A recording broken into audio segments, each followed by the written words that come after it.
Hello everyone, welcome back to my YouTube channel Love is Immortal. We always love in with वांगशियन। Hope आप सब इस F को इतना हेट ना करो जितना कि मुझे पिछले दिनों में झेलना पड़ा। हाँ, झेलना पड़ा, बिल्कुल झेलना पड़ा, इतना सारा कमेंट्स मुझे झेलना पड़ा। पर खैर कोई नहीं, मैं इतना तो कर ही सकती हूँ। आपको ये कॉन्सेप्ट कुछ पसंद नहीं आया, आई नो, तो थोड़ा स्किप कर दो यार, इस स्टोरी को स्किप कर दो जिसको पसंद नहीं आया।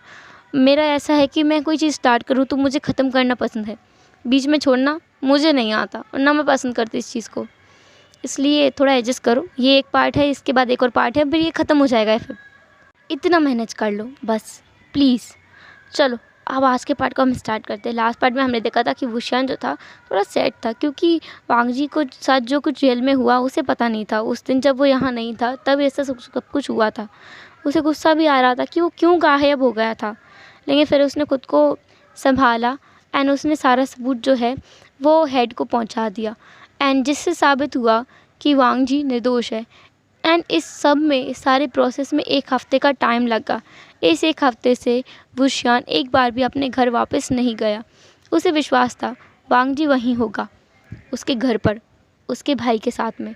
एंड ऑफ कोर्स वो वांग जी वहीं था। वांग जी और विंग जो 1 हफ़्ते से इतने लवी डवी होके रह रहे थे ना, बहुत अच्छे से। विंग वांग जी से इशारों में बातें करता था एंड बोलता था कि तुम्हारा जो काम है वो इतना ख़तरनाक है, तुम्हें जान जा सकती, तुम करते क्यों हो। वांग जी भी बताता था उसे।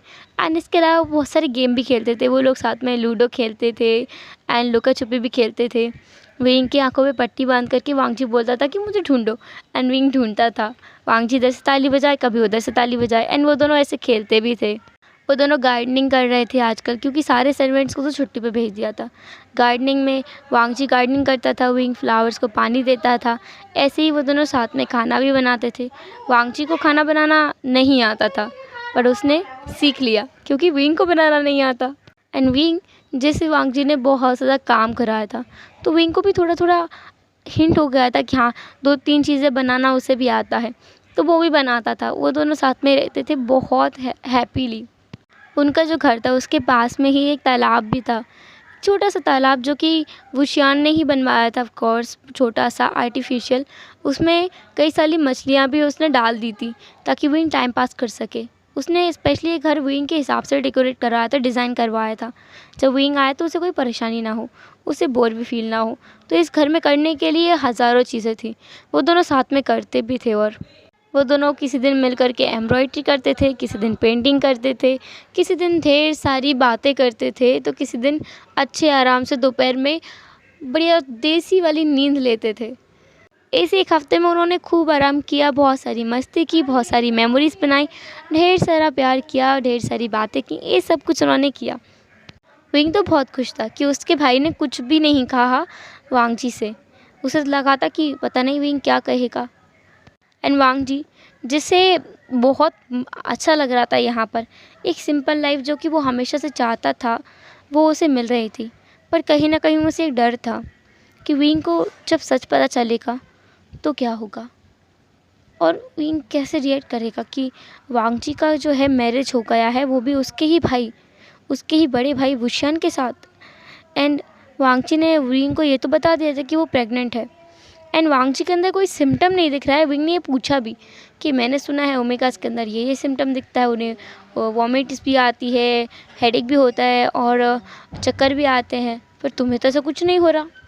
वांग जी ने कहा भी उसे नहीं पता कि ऐसा क्यों हो रहा है, उसने खुद के चेक तो किया है पर वो सब कुछ तो नॉर्मल है, ऐसा क्यों हो रहा है। वांग जी को एक शक भी था कि यह बेबी है वो वुशियान का है, विंग का नहीं। उसे पूरा यकीन हो गया था अब। विंग के पास एक मोबाइल फ़ोन भी वुशियान ने रख दिया था। वुशियान ने उसी पे कॉल किया घर जाने से पहले कि एक बार वो विंग से बता दे, विंग को नहीं, स्पेशली वांग जी के बारे में पूछ ले कि वो भाग तो नहीं गया। उसे थोड़ा डाउट था कि पता नहीं भाग तो नहीं गया ये ओमेगा, उसे उल्लू बना करके। नहीं, ऐसा नहीं हो सकता, उसने तो खुद ही आइडिया दिया था। एंड अगर वो भागेगा तो उसे ज़्यादा सज़ा नहीं होगी, होगी तो नहीं भागा होगा। वुशियान इसी कश्मकश में था एंड उसने डायल कर दिया नंबर, एंड 2 रिंग के बाद फ़ोन उठा भी लिया। वुशियान ने कहा, हेलो विंग, देखो मैं ये तुमसे पूछना चाहता हूँ, जो वो ओमेगा आया था क्या वो वहाँ है या चला गया? अगर है तो कोई भी एक चीज़ को एक बार पटक के मारो, धीरे से, हाँ। तो पीछे से आवाज़ आया, इसकी कोई ज़रूरत नहीं है, तुम मुझसे ही पूछ सकते हो डायरेक्ट। एंड वुशन जो कि एकदम स्टिफ हो गया, उसने उम्मीद नहीं किया था कि वांगची कॉल उठा लेगा। वुशन ने कहा, तुम गए नहीं?" वांगची ने कहा, मैंने कहा था तुम बेफिक्र होकर के मेरे बारे में जांच कर सकते हो, मैं नहीं भागूंगा। तो मैं देखो भागा भी नहीं। वुशियान ने कहा, हाँ ठीक है, वो मुझे आज आना है तो मैं आज आ रहा हूँ। वांगजी ने कहा, हाँ बिल्कुल तुम आ सकते हो, तुम्हारा ही घर तो है। वैसे भी मैं कौन होता हूँ तुम्हें मना करने वाला, और मैं मना करूँ भी तो क्या तुम मेरी बात मानोगे? वुशियान को समझ नहीं आ रहा कि ये बोलना क्या चाहता है। तो वुशियान ने कहा, मतलब क्या है तुम्हारा? वांगजी ने कहा, मतलब कुछ भी नहीं है, एंड जो मतलब है वो तुम समझ नहीं सकते, तुम कभी समझ ही नहीं सकते मुझे, चलो छोड़ो। वुशियान ने कहा, बात क्या है, आखिर तुम बोलना क्या चाहते हो? वुशियान एक जानने की कोशिश कर रहा था कि आखिर इस ओमेगा को हुआ क्या है। वांगजी जो कि बस एक ही रट्टा मारे बैठा था, तुम समझ ही नहीं सकते, तुम मेरी फीलिंग्स को, मेरी बातों को, मेरे इमोशंस को, मेरे ख्वाबों को, मेरी चीज़ों को नहीं समझ सकते, ना ही कोशिश कर सकते हो। तुम सारे अल्फा ना एक जैसे ही होते हो, मतलबी, स्वार्थी, खुद के बारे में सोचते हो। इसलिए तो कभी अगर हम खाना भी बनाए ना तो एक बार उसकी तारीफ़ भी नहीं करते हो। ऐसे अल्फा होते हो तुम सब। वांगजी ये सब बोल रहा था वुयिंग को सुनाने के लिए। वुयिंग जो उसके पास में ही थोड़ी दूरी पर बैठा था एंड एम्ब्रॉयडरी कर रहा था। वो एम्ब्रॉयडरी वो वांगजी के लिए ही कर रहा था, क्योंकि आज सुबह वांगजी ने जो खाना बनाया था वो काफ़ी अच्छा लगा उसे खाने में, लेकिन वुयिंग ने आज उसकी तारीफ़ नहीं की, तो वो वुशियान के ज़रिए वुयिंग को सुना रहा था। और वुशियान जो कि कंफ्यूज हुए जा रहा था। वुशियान ने कहा, मतलब खाने की तारीफ़ से क्या मतलब है? मैंने तो कभी तुम्हारे हाथ का खाना खाया ही नहीं। वांगची ने कहा, हाँ रोज़ तो कोई पड़ोस का खाते होगे, मेरे हाथ का खाना तो कभी खाया ही नहीं। वही तो, कुछ लोग खाते हैं और टेस्ट भी भूल जाते हैं, और कुछ लोग तो मेरी बातों को भी इग्नोर करते हैं। ऐसे अल्फा होते हैं। वुशियान जो कि बहुत ज़्यादा ही कंफ्यूज्ड हो गया था, क्या बोले जा रहा है वांगजी, क्या बोल रहा है ये कि इग्नोर करते हैं? देन अगेन वांगजी ने कहा, और हाँ कुछ लोग तो बातों का जवाब देना भी नहीं जानते, तभी तो कब से मैं ही बोल रहा हूँ, मुझे कोई आंसर तो मिल नहीं रहा।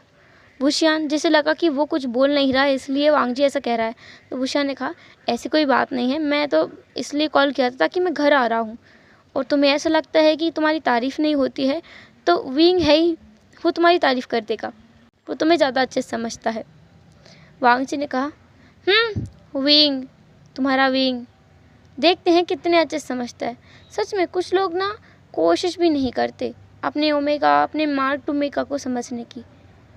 वुशियान जिसके दिमाग में एक वक्त तो बिल्कुल क्लिक करके गई, मार्क टोमेगा।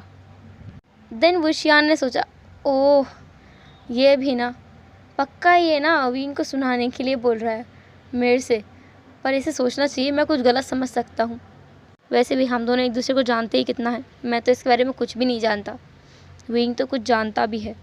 वुशियान ये अपने मन में सोच रहा था, पर उसकी इन सोच विचारों की रेलगाड़ी पर रोक तब लगी जब वांगजी की आवाज़ उसके कानों में पड़ी। वांगजी जो कि कह रहा था, हाँ अपने काम में मग्न रहना बहुत ज़रूरी है, पर अपने प्यारे प्यारे व्यक्तियों को, अपने प्यार करने वाले लोगों को प्यार करना बहुत ज़रूरी होता है।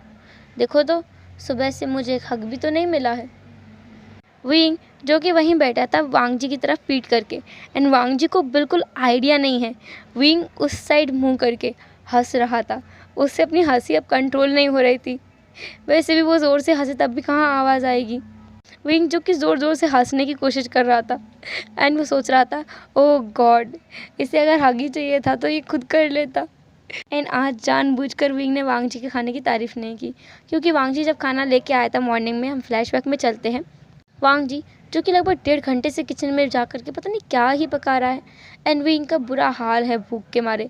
फाइनली वांगजी कुछ खाना लेकर वापस आया, एंड उसने टेबल पर सजा दिया और कहा, खाओ और बताओ कैसा है। विंग ने एक बाइट लिया, उसने कुछ नहीं कहा। ऐसा दिखा रहा था वो कि वो कुछ बहुत गहनता से सोच रहा हो, या फिर एग्जामिन कर रहा हो कि ये खाना है कैसा। वांगजी ने फिर दूसरा बाइट लिया, मतलब विंग ने फिर तीसरा बाइट लिया। ऐसे करते करते वो प्लेट खा गया पूरा का पूरा। देन उसने कहा, हाथों से पेट भर गया, एंड वो उठ के चला गया। वांगजी जिसने सोचा कि खाना अच्छा नहीं बना, इसलिए विंग ने कुछ भी नहीं कहा।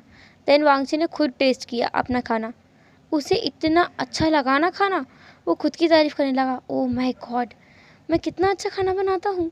ओह गॉड, इतना टेस्टी फूड तो मैंने किसी शेफ़ के हाथ से भी नहीं खाया। Keep it up वांगजी।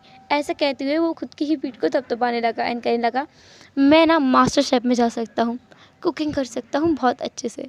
विंग, जो कि वहाँ से गया नहीं था, थोड़ी दूरी पर वो छुप करके वांगजी को देख रहा था एंड उसने ये सब कुछ सुना था। उसने स्माइल किया एंड मन में कहा, ओह तो बात ये है।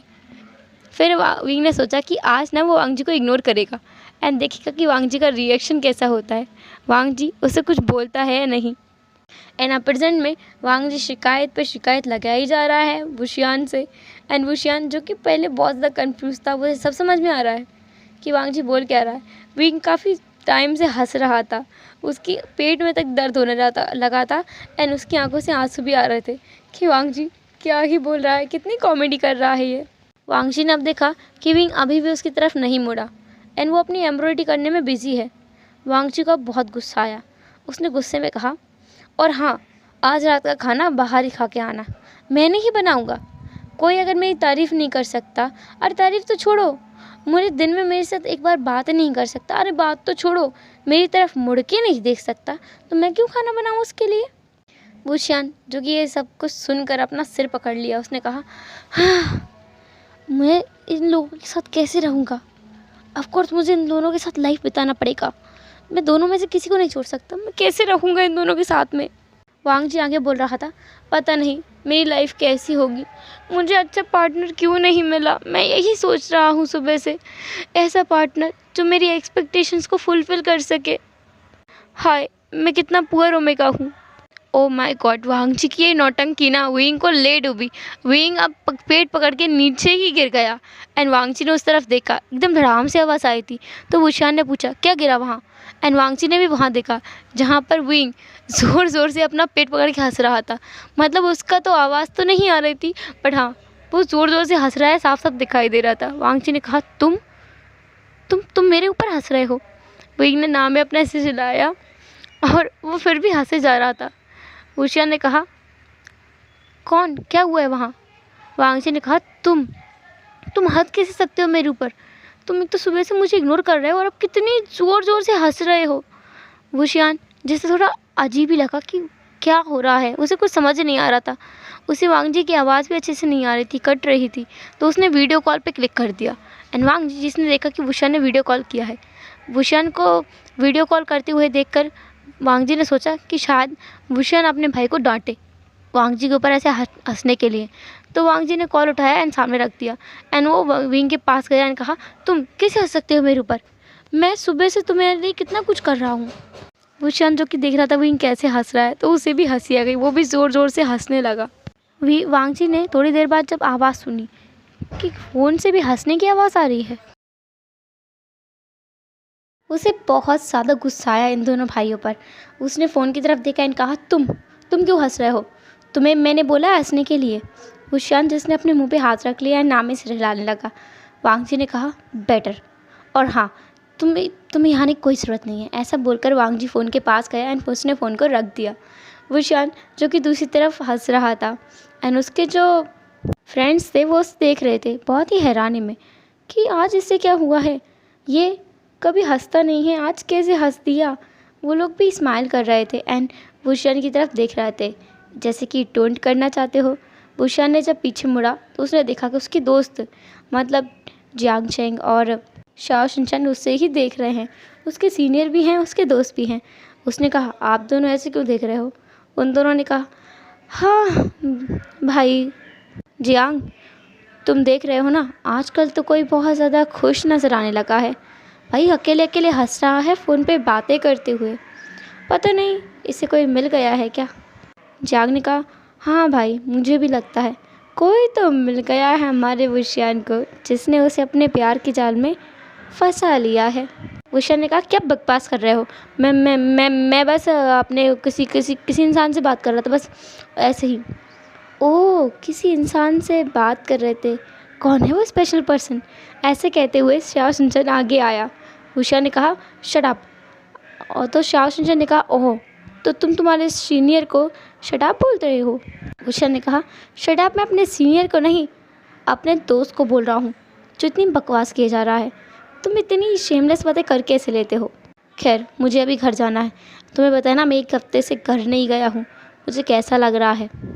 उन दोनों ने भी कहा हाँ, वो दोनों भी घर जा रहे हैं। वो भी तो 1 हफ्ते से अपने घर नहीं गए हैं, पास में ही रूम लेके रह रहे हैं। अब उन्हें भी घर जाना है। आखिर उनके भी पार्टनर्स हैं जो उनका इंतज़ार कर रहे हैं। तो वो दोनों निकल गए एंड वुशियान अपना कार को निकाला एंड वो गाड़ी में बैठा और उसने गाड़ी को स्टार्ट किया एंड जाने लगा। वो आज बहुत खुश है, उसके पास सब कुछ है। हाँ, उसके मन में एक डर भी है कि वो अपने भाई को सच कैसे बताए, लेकिन वो खुश भी है। उसका भाई उसके साथ है और वो पर्सन जिससे उसे बहुत ज़्यादा प्यार हो गया है, वो भी उसके साथ ही है। उसका बेबी, वो भी तो उसके साथ है। ओह गॉड, कितना हैप्पी फैमिली उसके पास है। वो तो यही सब सोच रहा है। उसके मन में थोड़ा कहीं गिल्ट भी है, पर उतना नहीं। वो जानता है उसका भाई समझदार है, समझ जाएगा। वो अपनी गाड़ी को चला के जा रहा था। उसकी गाड़ी जो कि ना तो कोई कम स्पीड पे चल रही थी, ना कि ज़्यादा स्पीड पे चल रही थी, मीडियम पे चला रहा था वो। वुशियान ने गाने भी चला लिए थे। उसका मन बहुत खुश था आज। पर होता है ना, खुशियों को किसी की नज़र लगना, ऐसा हो जाता है। वांग जी जो कि वहाँ पर था, मतलब घर पर, एंड विंग को डांट रहा था उसके ऊपर हंसने के लिए। देन उन लोगों ने कुछ खाया, स्नैक्स वगैरह लिए एंड वो दोनों बैठ गए सोफे पर। वांग जी ने जो था उसने अपना सिर विंग की गोद में रख लिया था एंड विंग उसके बालों को सहला रहा था। विंग की आंखें बंद थी, वांग जी की भी आंखें बंद थी। उन दोनों को काफ़ी टाइम हो गया था जब वुशियान ने कॉल रखा था। अब तो बहुत टाइम हो गया इस बात को। अभी वो लोग बैठे थे और अचानक से फ़ोन बजने का आवाज़ हुआ तो उन दोनों को थोड़ा घबराहट सा होने लगा। वुशियान जो कि अभी तक आया नहीं है, वांग जी भी थोड़ा घबराया हुआ लग रहा था कि सब ठीक तो है कि नहीं। उसका मन पता नहीं क्यों बेचैन हो रहा था। उसने जाके फ़ोन को उठाया एंड स्पीकर पे रख दिया। पीछे से किसी ने डेस्परेटली कहा, हेलो, क्या वहाँ पे कोई है? क्या घर पे कोई है? वांग जी जो कि सोच रहा था उसे बोलना चाहिए कि नहीं, क्योंकि ये और कोई नहीं, जियांग चेंग था, जिसे वो जानता है। उसने इसकी आवाज़ सुनी है उस दिन जब इसे गिरफ्तार किया गया। उस जेल में भी इसने आवाज़ सुनी है। इसने तो उसे मारा था, वो कैसे भूल सकता है इसे। पहले वांग जी को गुस्सा आया, लेकिन फिर वुशियान की चिंता, तो उसने कहा, हाँ मैं यही हूँ। जियांग चेंग जो कि इस बात पे बिल्कुल ध्यान नहीं दे रहा था, ये है कौन। उसने बोला, देखो तुम जो भी हो, क्या तुम वुशियान को जानते हो? वांग जी ने कहा, हाँ मैं जानता हूँ, क्या हुआ उसे? तो जियांग चेंग ने कहा, देखो उसका एक्सीडेंट हो गया है, मैं तुम्हें एड्रेस सेंड कर रहा हूँ, जल्दी वहाँ पहुँचो। ऐसा बोलकर जियांग चेंग ने फ़ोन को कट कर दिया एंड उसे एड्रेस सेंड किया। वांग जी जो कि अपनी जगह पे स्टिफ था, एकदम ही स्टिफ। क्या वुशियान का एक्सीडेंट हो गया है? विंग जो कि वहीं खड़ा था, वो एकदम से सोफे पर धड़ाम से गिर गया। वांग जी ने उसे देखा। अब वांग जी बेचारा क्या करे, खुद को संभाले या विंग को संभाले। हेलो एवरीवन, तो कैसा रहा आज का पार्ट? आई नो आप बोलोगे ये क्या है यार, आपने एक्सीडेंट कर दिया। देखो यार, ये तो होना ही था। मेरा स्टोरी लाइन मैंने चेंज नहीं किया है, लेकिन अगर मुझे आज भी कोई हेटेड कमेंट आया तो मैं चेंज कर दूँगी। फिर तो मत बोलना मुझसे कि आपने सैड एंडिंग दिया है, क्योंकि मुझे भी यार बुरा लगता है आप लोग जो गलत बोलते हो। एंड मैंने 2 दिन से अपडेट नहीं किया इसीलिए, क्योंकि मेरा मन ही नहीं कर रहा था। आप लोगों को स्टोरी पसंद नहीं है तो मैं कैसे डालूँ? मुझे तो स्टोरी पसंद है यार, मुझे सच में पसंद है। खैर उस बात को छोड़ो, इसको एंजॉय करो एंड नेक्स्ट पार्ट में आपके विश के अकॉर्डिंग एंडिंग मिलेगा आपको। डोंट वरी, हैप्पी एंडिंग बोलोगे तो मैं हैप्पी एंडिंग ही करूँगी। तो फिर मिलेंगे नेक्स्ट पार्ट में, तब तक के लिए tata, take care, bye bye. और हाँ, अपना ख्याल रखना।